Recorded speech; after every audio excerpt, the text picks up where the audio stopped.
Eleições 2022. Deverá ganhar com uma margem longa, larga. Não dá nem para ver no horizonte do candidato do PT, Décio Lima. Aliás, assim, o Décio já poderia estar comemorando só de ter conseguido levar o PT ao segundo turno em Santa Catarina, que é o estado mais bolsonarista, mais conservador, mais de direita do Brasil, e mesmo assim, Décio conseguiu levar o PT ao segundo turno, tirando, por exemplo, o governador que está sentado da cadeira, Carlos Moisés. Então, assim, só de ir no segundo turno já é uma vitória para Décio, mas ele vai perder feio, feio para Jorginho Mello. Sergipe. No Sergipe, apesar de ter crescido muito no segundo turno, convencido muitas pessoas como as pesquisas mostram, Fábio Mitidieri deve ser derrotado pelo senador Rogério Carvalho do PT, que será eleito o novo governador do Sergipe. É uma disputa apertada, mas estou apostando em quem chegou primeiro no primeiro turno e com mais vantagem. E para encerrar, São Paulo, o meu estado. São Paulo, a eleição também está bem decidida, né? Tarcísio Gomes de Freitas, apoiado por Jair Bolsonaro, deverá ser eleito o novo governador de São Paulo. Até porque, além do apoio de Jair Bolsonaro, Tarcísio obteve mais apoios importantes no segundo turno.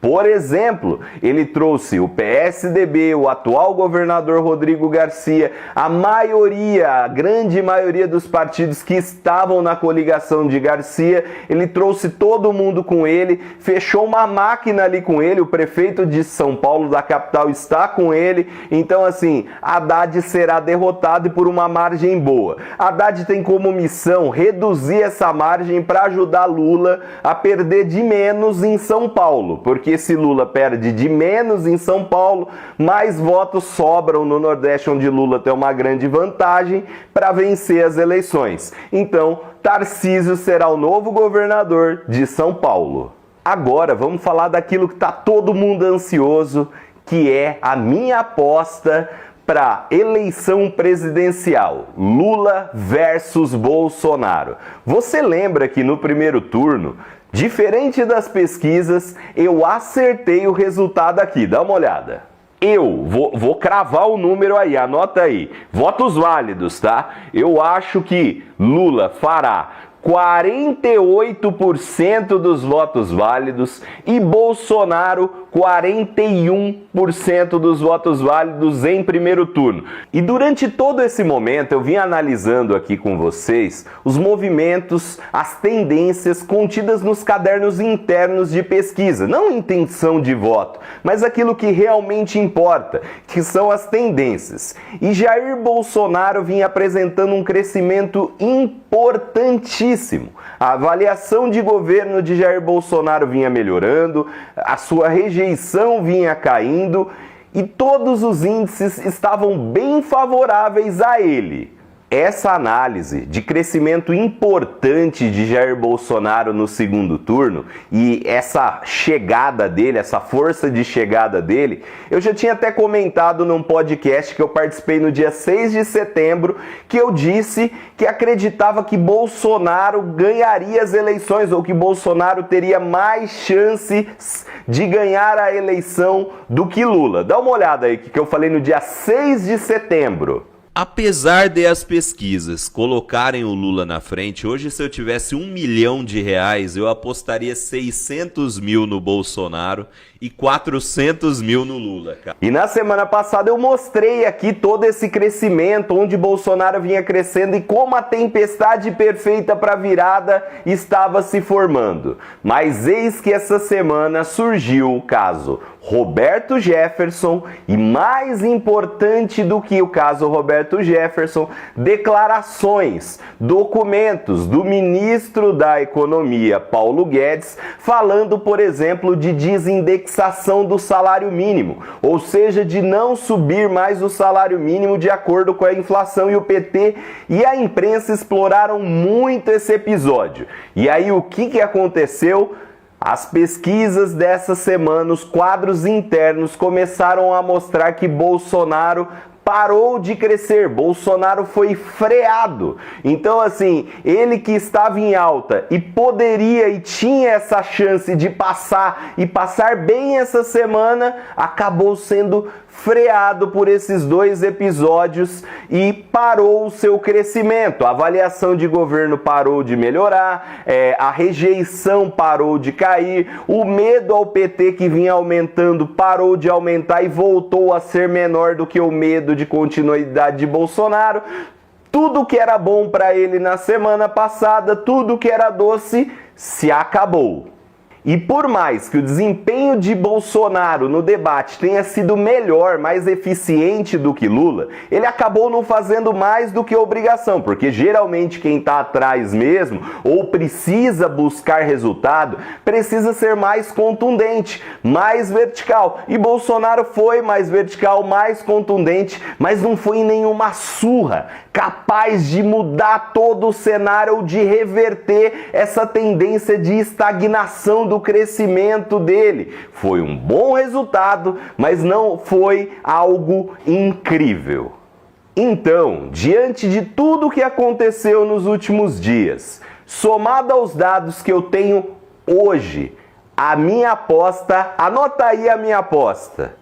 Eu aposto em Lula com 50,8% dos votos válidos e Jair Bolsonaro com 49,2% dos votos válidos neste domingo.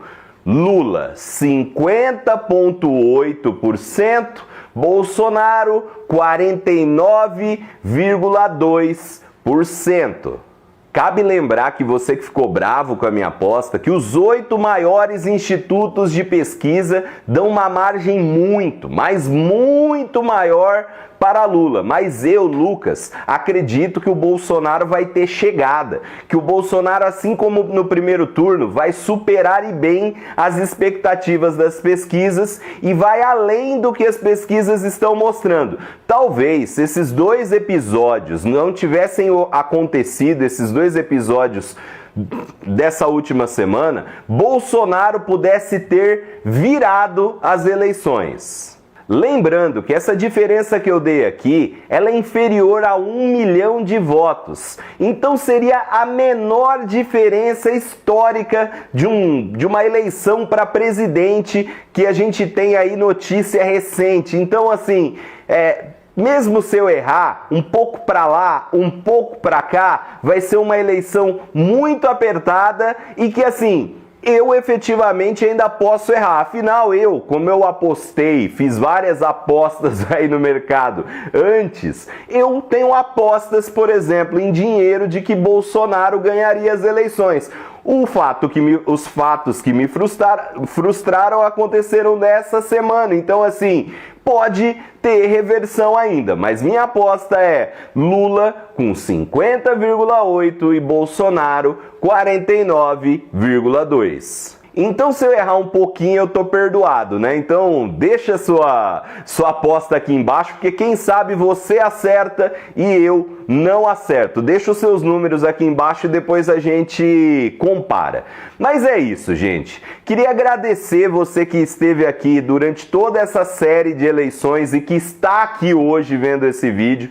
Mais do que isso, quero pedir que você continue aqui. O melhor canal de política do YouTube. Eu vou continuar analisando tudo o que acontecer na política brasileira, todos os passos, para cá, para lá, o que acontece, as estratégias, principalmente pensando no futuro. Então, inscreva-se no canal, ative o sininho e continue aqui aprendendo a política, sabendo o que vai acontecer, coisas que a TV não te mostra. E se você quiser me ver todos os dias no meu Instagram, @LucasPimentaNosOlhos, você tem lá todos os dias, não só análises políticas, mas também dicas de marketing político. Então, se você um dia quiser ser candidato, mudar a política, lá tem aulas gratuitas todos os dias para te ajudar. Muito obrigado por você estar aqui. Valeu mesmo. Muito, muito obrigado por toda a atenção que você me deu. e boa eleição e tchau. Volte sempre. Um forte abraço.